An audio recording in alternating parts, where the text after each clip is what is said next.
So, andito yung... Kaya kami napunta dito dahil sa kanya. Gusto niya pumunta rito.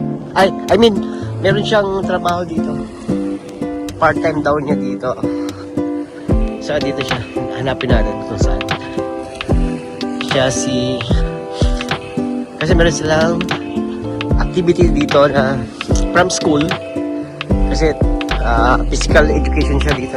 Physical education yung trabaho niya. So, nagtrabaho siya dito. So, hanapin natin siya kung nasaan.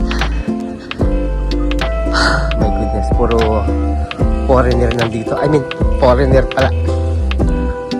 Ayun oh. Nakita ko na kung nasaan siya. Tumatakbo. Ayun, lahat yan.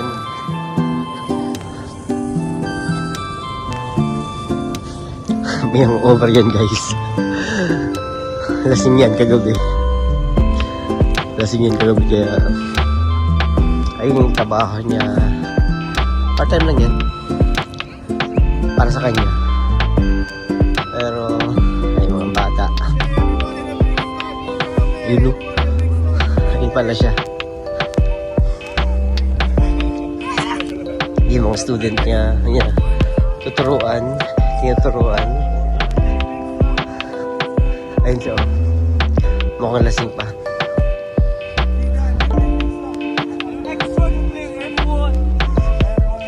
Hi! Hello sir!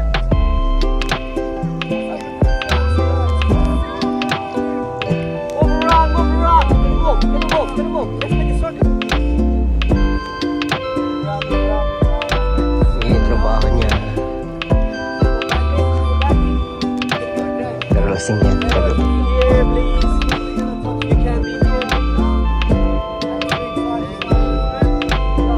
Ang dami na lang ngayon. Dati hindi kasi. The last time we go here is konti lang sila. Pero marami.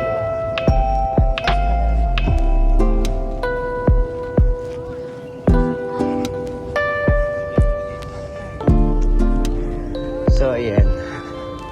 So guys, we're here now in Kite Beach. At the same time. Yeah. Ayan, teacher kasi siya ng physical education. So, nandito tayo.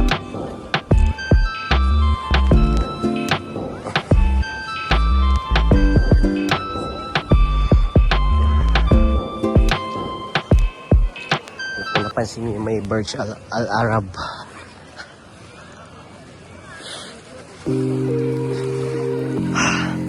Masarap dito, alam nyo, kasi kapag umaga makakapag-refresh kayo.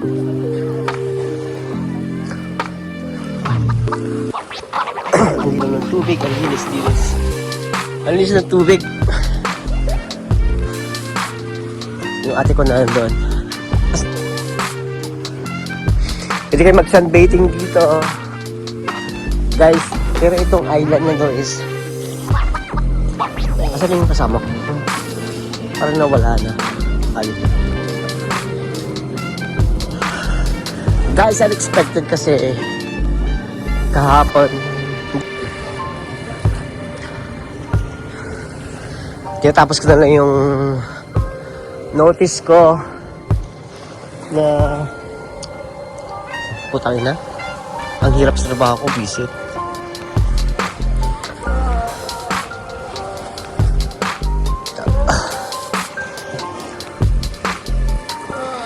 Parang ginawa na lang island to. Of course, recommended. Pero, iba pa rin yung natural na dagat. Like, sa Pilipinas yung dagat natin doon, maraming ginawang island doon.